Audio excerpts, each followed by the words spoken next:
Let's do it right into it. Let's get right into it.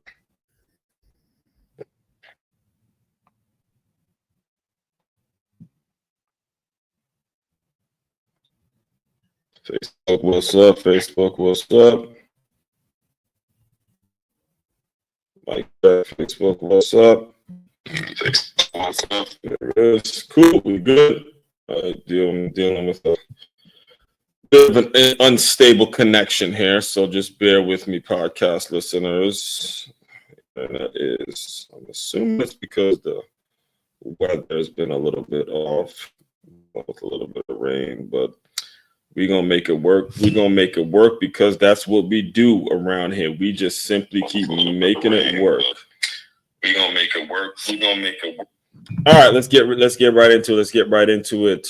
Good afternoon, good morning, good whatever time of day you may be consuming this. If you are tuning into this on the Move Swiftly podcast, great to have you. Make sure you follow, subscribe, like, share, all that good stuff. If you're tuning into this live on YouTube, or not on the Move Swiftly podcast, but either on YouTube, LinkedIn, or Facebook, be sure you like, comment, share, subscribe, pass it along to anybody that you know needs it. Let me introduce myself real quick to anybody that may be new to my world. First and foremost, name Aswan Crookshank. I am your one and only Move Swiftly speaker, former Division I college football player, and current 5-time, soon to be 6-time published author and educator. What I created, what the whole Move Swiftly brand is about, is taking the innovative teamwork lessons that you learn on the football field and aligning them with businesses and business owners so they have a group of employees and a staff and a group of employees that moves as efficiently and as cohesively and is as eager as a championship youth or high school football team. I have figured out a way. I have a system in place that translates how that works because I've lived through it. I've been through it. I've been there, done that. All right, been there and done that. And I tapped into the code, tapped into that way, cracked the code, I should say, in terms of how to take that passion and apply it to businesses, which is something that you need. I'm telling you right now, you need it more than you will ever know, seeing at the way the world works, seeing at AI, seeing at all the things that are coming down the pipeline. You better have some absolutely motivated people working underneath you, working in your industry, working for your companies, working in your businesses, because if you don't, they're out the door. And one of the trademarks in terms of what we do here, in addition to we start off the week, Make Your Move Monday, where it's a Make Your Move kickoff question. We kick off the week figuring out what's going to be the thing that allows us to really put our mind in the right place and set us up the right way for that week. And then the next day, it's a top 5 Tuesday, based on something that is mostly 95% of the time is going to be an evergreen topic, but it's usually related to the theme and related to exactly what it is we're talking about throughout the week. And this week, we're talking about utilizing your leverage, as you can see right there on the screen, utilizing your leverage, utilizing the things that are made available to you, and utilizing your superpowers, your gifts, your things, the things that are unique to you, and we want to figure out, you want to lean into them as much as possible because it's your obligation, it's your responsibility. So we have the top 5 ways in regards to how to apply and utilize these things. But before we get into it, so what I'll do is I normally do, again, for you newcomers, I have an article written about it, and then we'll talk about the article.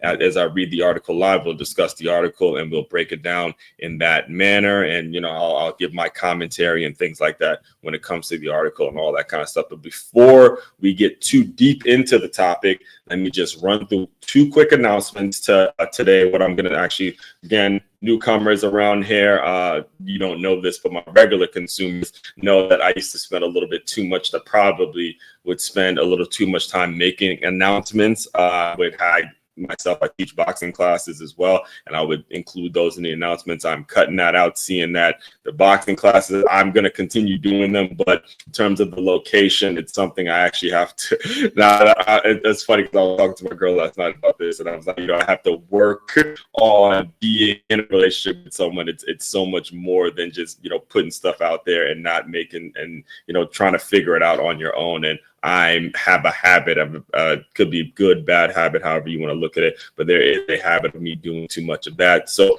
as of right now, the only announcement is the free guide. So business owners, again, I'm here to serve you. The main purpose, the main thing to this business, all right, is to get you guys to understand the importance of the system so you do not have the issue of turnover. All right? We want to lower your turnover rates.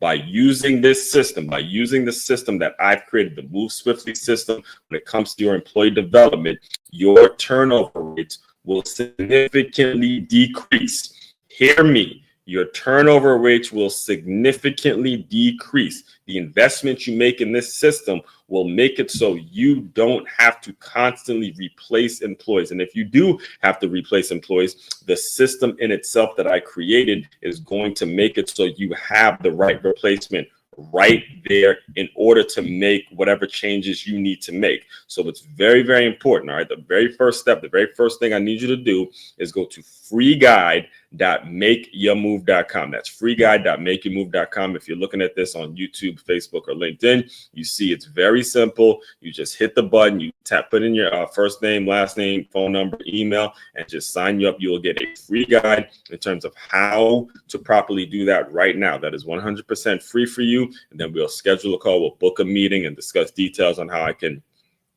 serve you better. All right. So it's freeguide.makeyourmove.com. Next thing I need you to do is to go to just makeyourmove.com, or you can go to makeyourmove.com first if you'd like. If you just want more information about me, where I've been, what I'm all about, all of that stuff is made accessible to you on the internet. If you have access to the internet, which you do, and you can look me up, you can do all your research, you can buy the books, you can do whatever it is you need to do to learn about Aswan Crookshank. All right. It's available. It's made for you to, again, do your research. You're a business owner. You know exactly what that means. All right. So all that being said, let's get into today's topic today. All right.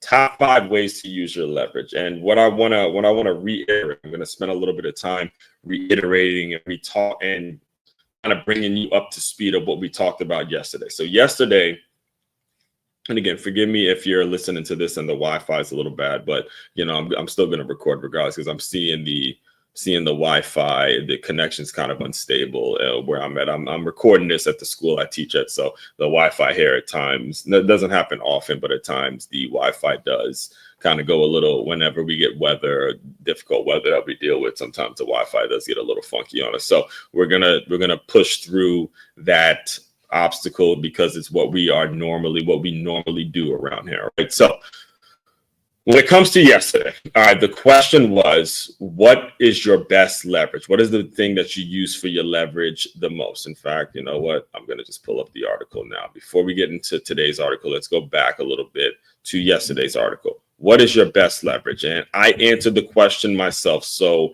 it would give you kind of a framework and a place in which you can answer your question, or you can figure that part out as well. So I'm gonna read it to you directly, and we'll get back into today's episode. So what's my best leverage? Here's the truth. My primary offer is employee development workshops. That's my business. But the real leverage is how I deliver those workshops. I'm a lifelong athlete. I've captained multiple championship football teams. I've coached at the high school level. I've trained others through Positive Coaching Alliance. I've even worked 2 seasons as a top seller for the Miami Dolphins Foundation. And when I step into a boxing gym, I bring all that experience with me: discipline, leadership, resilience, and performance under pressure. The unique blend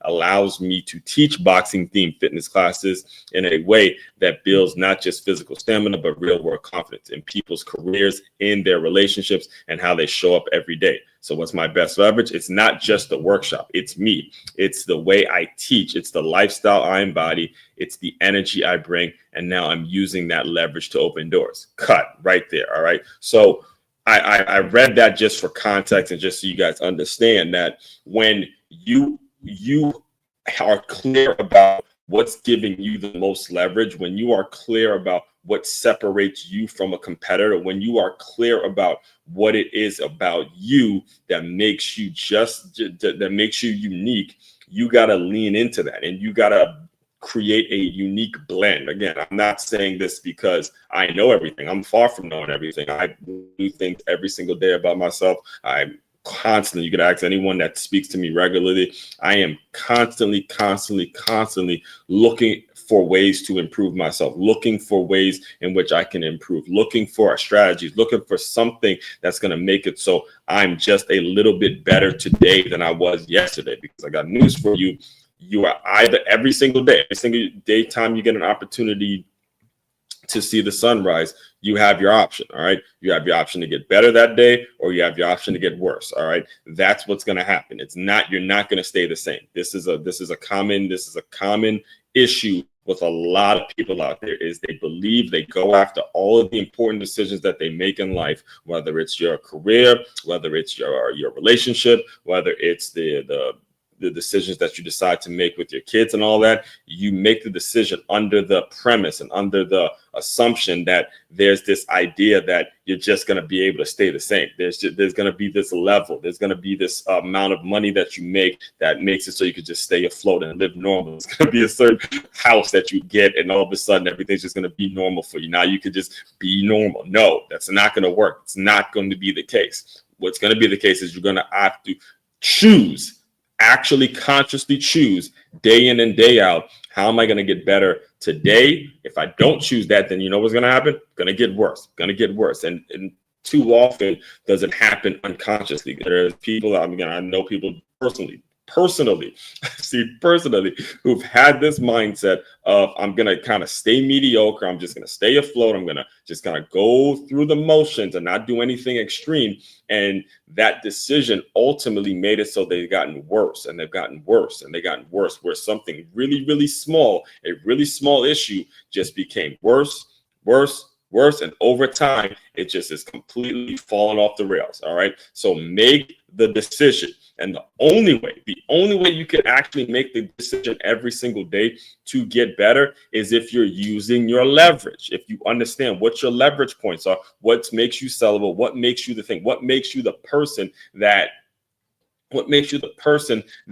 another person who has the funds will invest in. What makes you the person that's going to get you that job, or make it so they offer you that job over the thousands of other applicants out there? What makes you that person that's going to make that significant other pick you specifically pick you? Understand, this is important. This is an important concept here, because what we see in relationships, and a lot of times this is where it stems from, relationally, a lot of you guys are making the decision based on mutual friends, based on what somebody else said about her, or if vice versa, she said about the guy.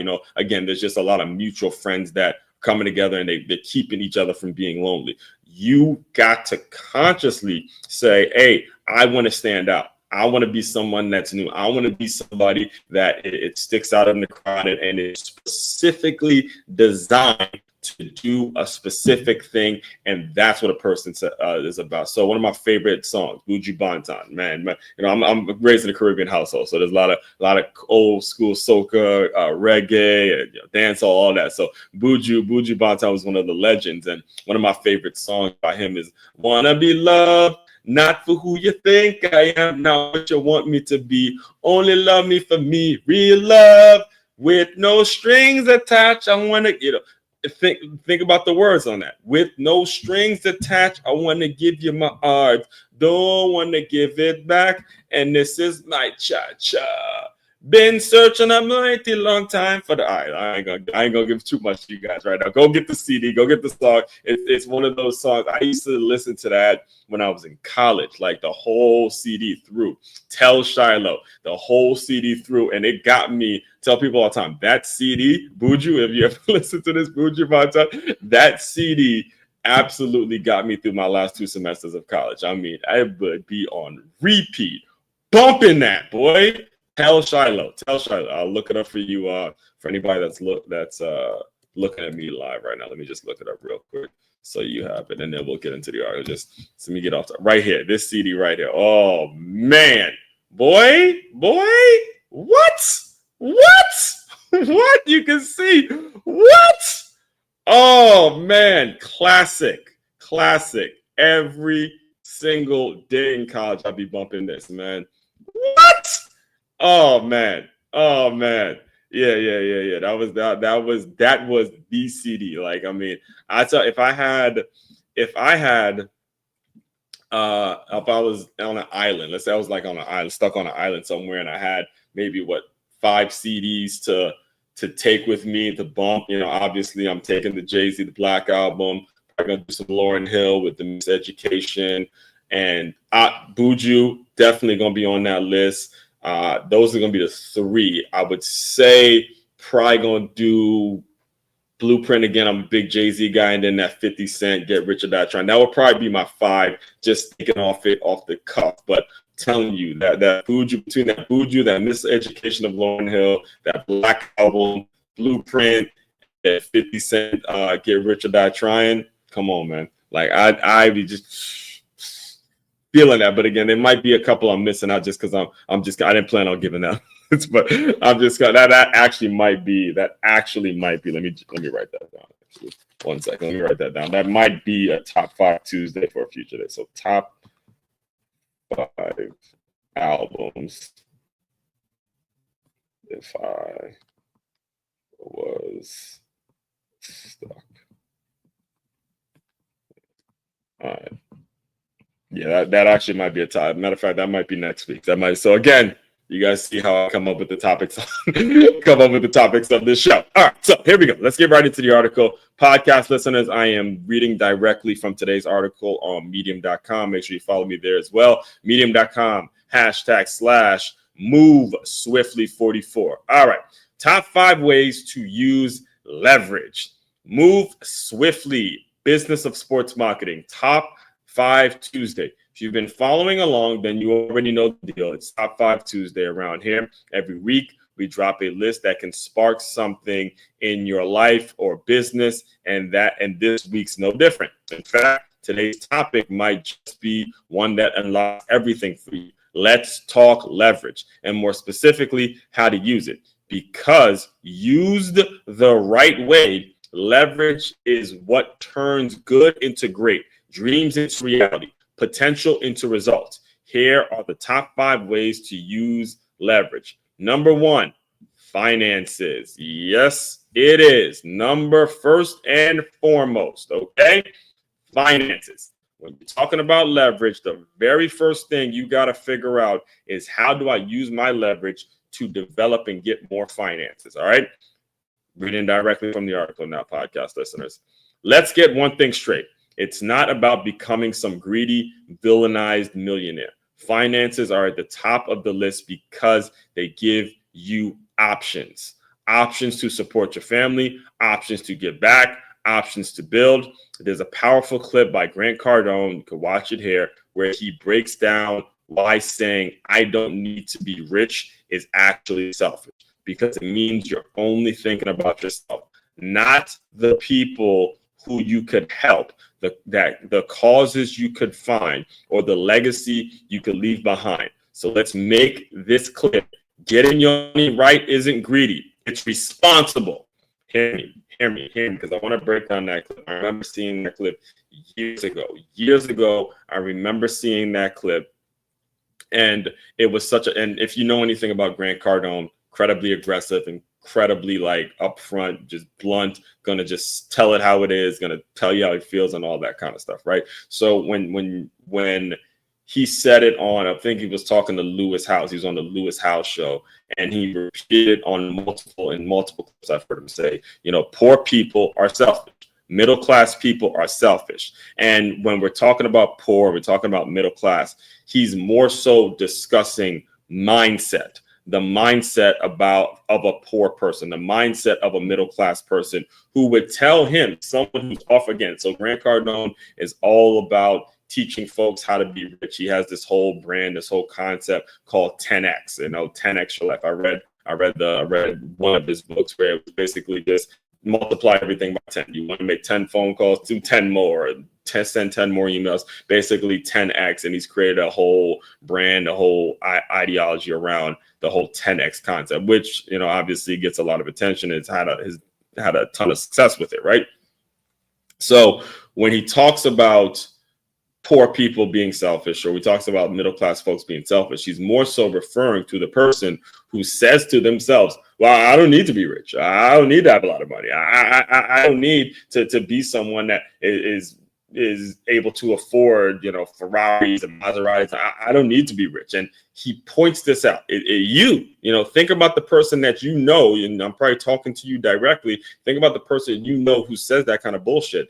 You're only thinking about yourself. You're only thinking about, oh, you don't need to be rich. Well, what about your family? What about your loved one? What about, the cause and the things that people don't have the opportunities to create? What about your church? What about the nonprofits that are out here doing great work, right? What about all of the things that are going on that money buys? Money buys the groceries. Money buys the things that allows you to be a great person. So if you sit around talking about how you don't need to be rich, you sit around talking about how you don't need to make a lot of money, that is a selfish mindset. That's a selfish person. That's a selfish way of thinking. That's you being happy with what you got and fuck everybody else. That's the mentality a lot of these folks have. And unfortunately, there's so many of them that they very rarely get told that, because they're always finding a comfort. They're always finding a way of getting out of the responsibility of being rich. It's a responsibility. Okay. Being rich is a responsibility.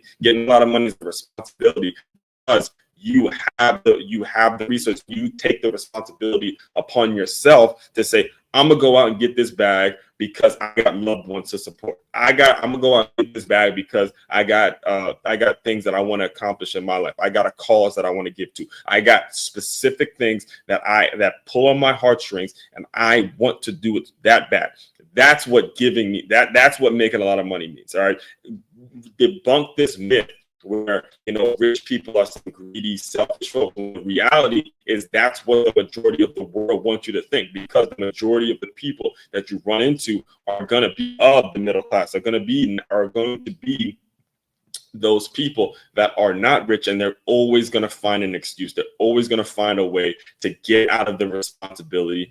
That's what they do. You just simply have to accept it, keep getting in your bag, gang. Keep getting in your bag. Keep getting in your bag. Because when you recognize that in people, you won't have the time or energy to waste on them. You just will move on real quick.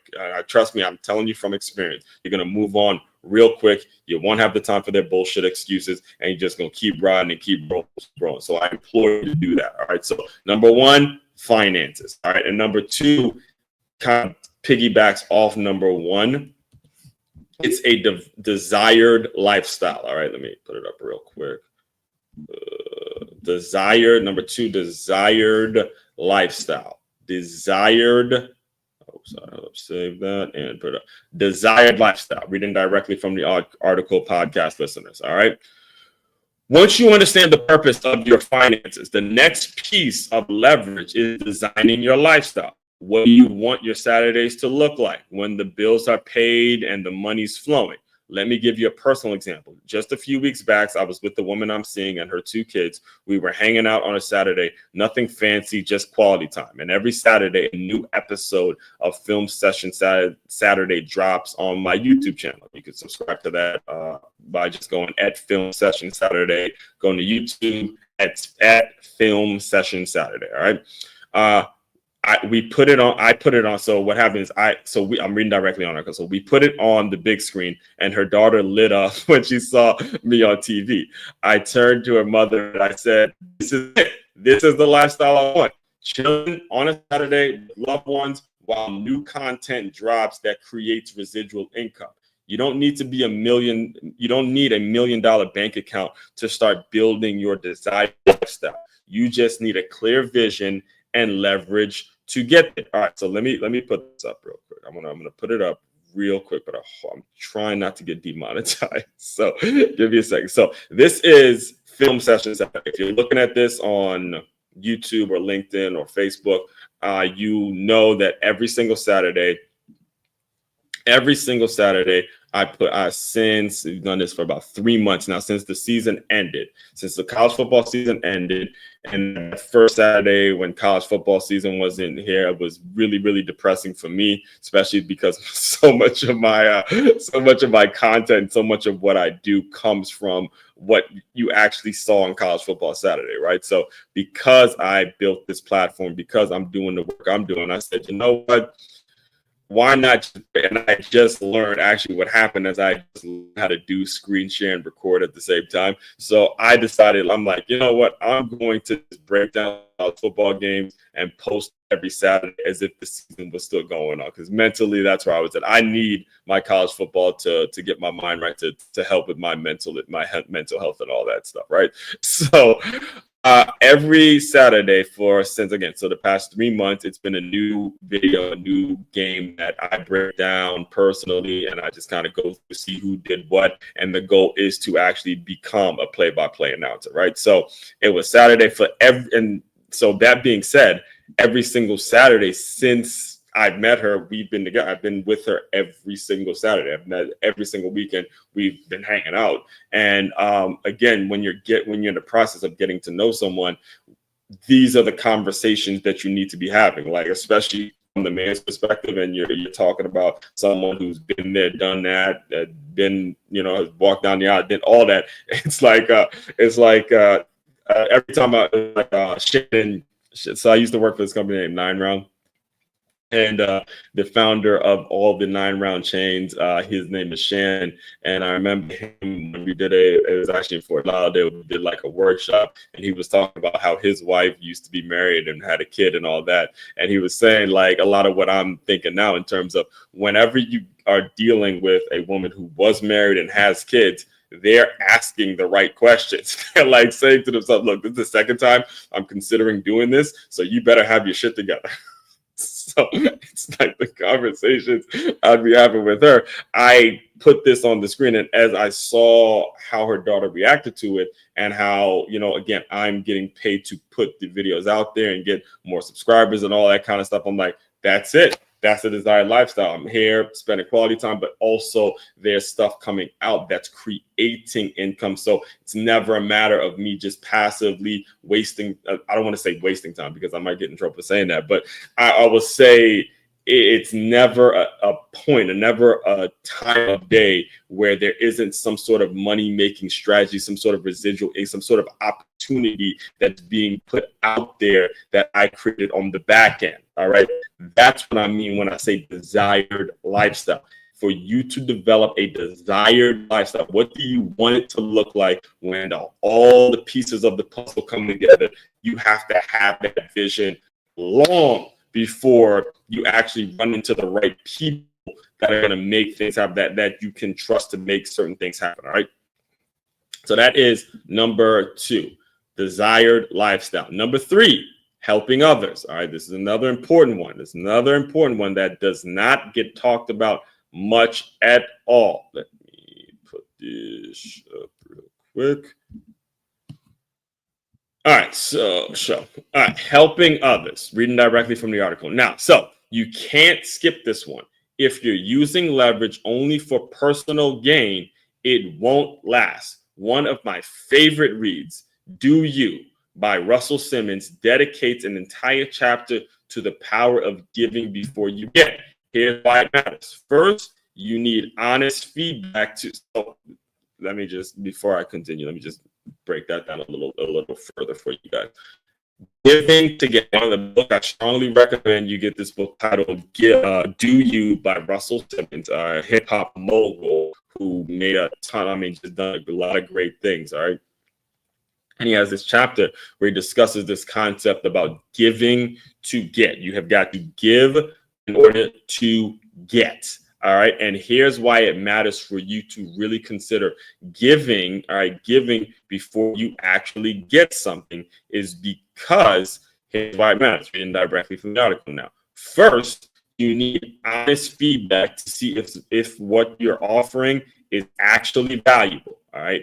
That's number 1. The second thing, giving creates leverage. It creates leverage. It creates leverage. It creates leverage. It creates leverage. Your radio is not broken. Your wherever you listen to this from is not broken. I'm repeating this for a reason. When you give, it creates leverage, because when you give authentically, people remember, they open doors, they vouch for you, and eventually you get paid because you started with service.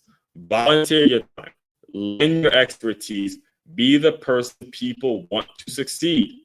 You got to, I'm telling you right now, you have got to learn to do that. You've got to develop the concept of, if you have an expertise on something, then be willing. I'm not telling you to do it for free forever, right? But be willing to do it for free if you can, because the more that stuff you're able to do, the more leverage you're getting, the more you're able to work with other folks to get better, and they're going to want to help to see you succeed. Those relationships are incredibly important. All right, as we get into number 4, you're going to see why those small little connections, right? Those small connections that you can build with others, they become incredibly, incredibly important in the long haul when you run into folks that do everything in their power to keep you back, do everything in their power to create roadblocks, to do everything in their power to keep you from whatever it is you're trying to do. All right, so speaking of that, let's go to number 4, leaving an impact. All right, leaving an impact. Let me put this up and grab a drink of water as we get to number 4. Leaving an impact.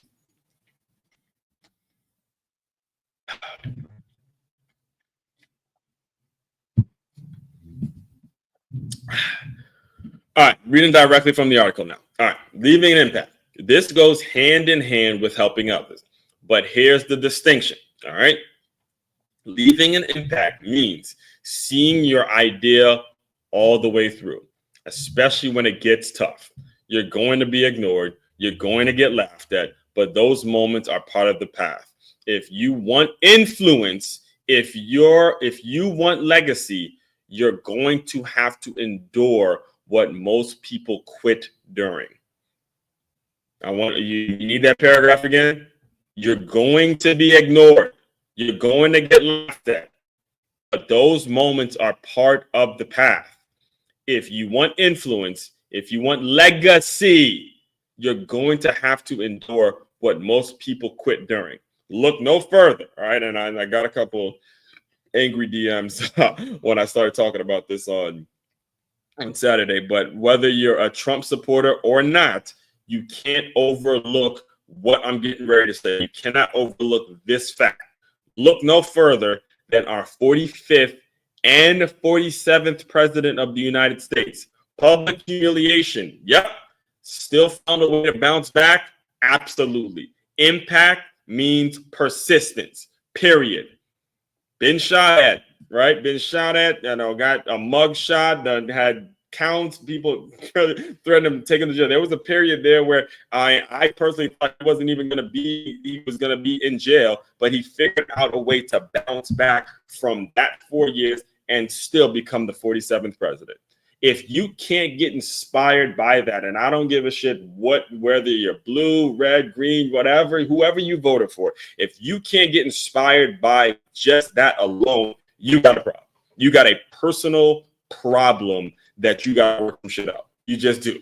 You got to work something out in your own. There's nothing a person can do for you if you can't look at another person who bounced back after dealing with all that and say to yourself, you know what? If I don't believe in the American dream, if I don't start dreaming, if I don't start believing in myself, if I don't start saying to myself, hey, I can accomplish whatever the hell it is I want to do in this world, that's your problem. That's some personal shit you got to really clean up. You got to clean it up because if that was something that I sat back and watched, and it might be a little different for me because I live out here in Palm Beach, and there's a lot of support that he gets out here because people are like, his neighbors and stuff like that. So there's a lot of people that do absolutely love him to the point when the contrast for me, and this is actually something me and ChatGPT were chatting about yesterday, because when I got some of those angry comments when I said basically what happened, I'll just tell the story now because we have some time. basically what happened is I spoke about, let me see if I can pull it up here for you, for the people that are viewing this visually. So yeah, this was it. Saturday, I put this article out when the news came out about Trump and Saban potentially connecting on a sports commission, some sort of a sports commission for college sports that's meant to clean up college sports and all that. I put my resume out there. I just did. I'm like, yo, the thing is, I wrote. Let me show you guys. I wrote this book right here, Transfer D1. I wrote it during what ended up being Nick Saban's last year coaching college football. I was like in the process of writing it, and a lot of the things that he was saying on live interviews was some of the things that I put in the book.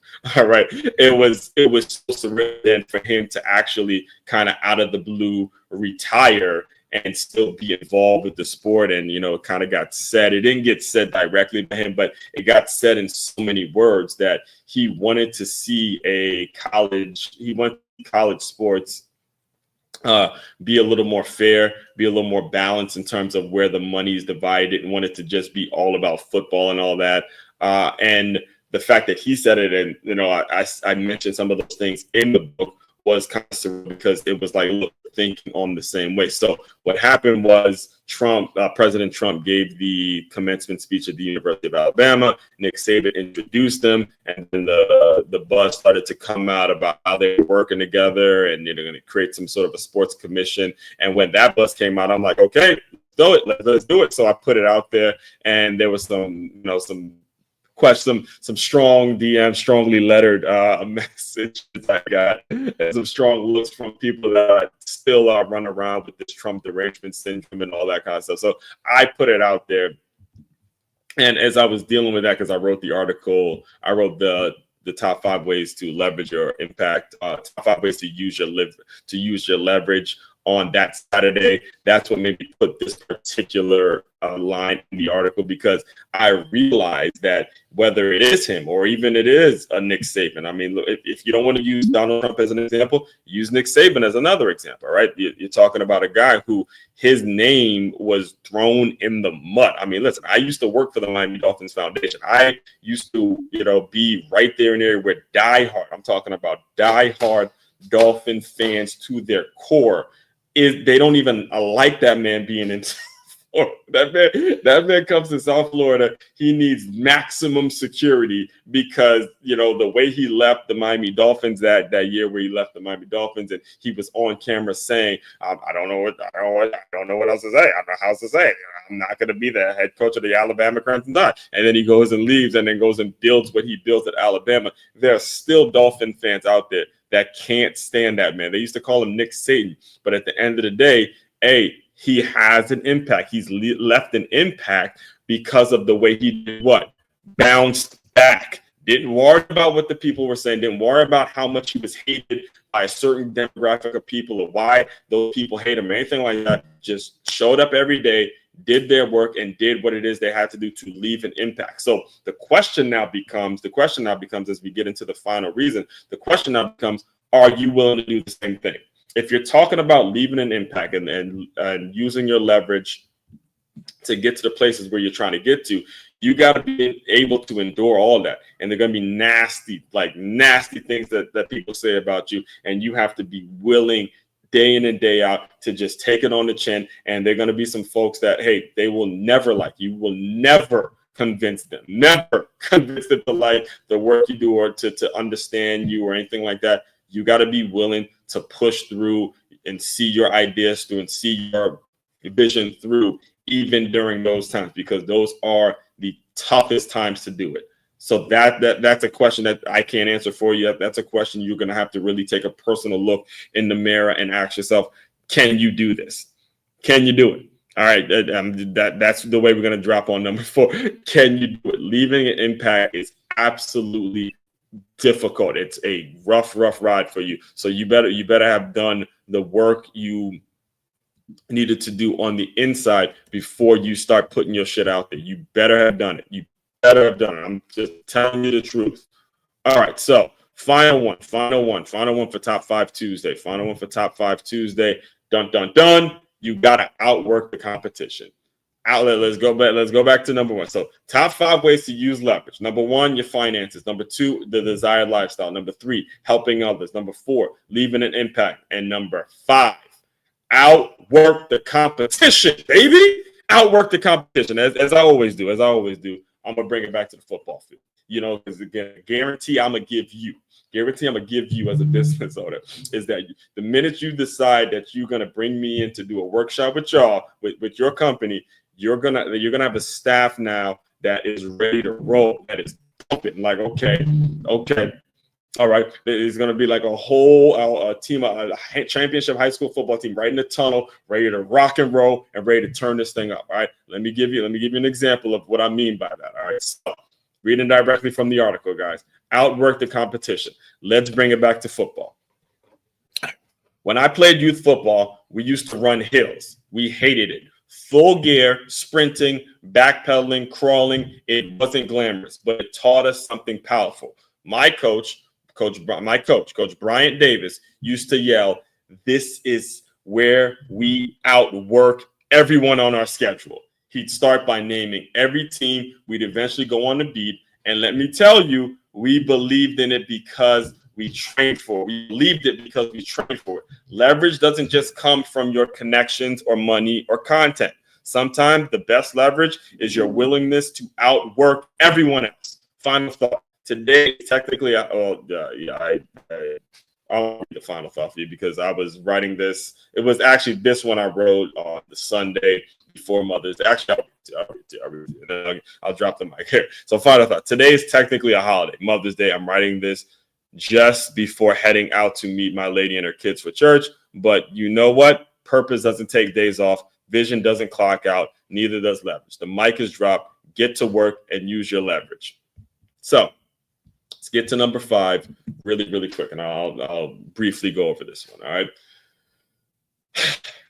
When you're talking about leverage, all right, it's only so much that you're going to be able to have. When I say leverage, it's not going to be by much. The difference between the winners and the losers are you clearly see the ones who are winning are outworking their competition every single day. Just plain and simple. Outworked. And we saw it last night when we watched the Knicks and the Knicks and Celtics game. All right. The Knicks, plain and simple. I know Jason Tatum went down, and I know the Celtics faithful are going to say, "Oh, I know that's going to be a big story." But let's give the New York Knicks some credit. Them boys just out. They took that L that they took on Saturday. They came back Monday and they simply outplayed their ass. Just simply outplayed their ass. And for the most part, you get 2 teams. If you give the more talented team is Boston, but it's not by much. And with work, with you just deciding I'm going to put in that work, you eventually will get your W. All right. So the reason I brought it back to the football field is because when Coach Bryant would say this to us, mentally, when you hear the word hills, mentally as players, we think of something negative. All right. So the way he would challenge our mental capacity to say, "Hey guys, this right here is where we outwork our competition." All right. These hills are going to be the best thing that ever happened to you, because when you in that 4th quarter and you grinding boys out, you grinding these wins out, your legs going to be stronger than theirs. You're going to have fresh legs. You're going to be good. And y'all going to just go out and finish out the game. I challenge you all. I pray for you all. I want every last one of you guys that are listening to me right now to make sure you take Coach Bryant's words, and really put them up in your soul, put them in your system, put them in your holster, put them in your mental framework to say, "I gotta outwork the competitor." That's it. That's the only thing that, listen, from 1 through 4, there are things, yes, they're going to things that are there are going to be opportunities presented to you that you may not have asked for, you didn't know, or advantages that you have, whether it's finances, desired lifestyle, helping others, or leaving an impact. There are going to be certain advantages that you have that others don't, but there's going to be no substitution for outworking your competition, man. If you really about your life, if you really about that action, you're going to outwork every single person that you're going to do the work that you need to do. So that is where I dropped the mic. That is where I officially and just explained to you guys, there's no substitution. I don't give a shit what it is or what you do. There's going to be zero substitution for you putting in the work. And a lot of folks out there, they like to dance around the work that it's going to take. But I'm telling you, as a consumer of my content, don't be afraid of work, because it's going to at some point benefit you also. All that being said, again, main website to check out to dive deeper into all the work I do, it's makeyourmove.com. That's MakeYamove.com. One-stop shop for all your teamwork and your self-development needs. Everyone out there, continue to move swiftly. We will talk more soon.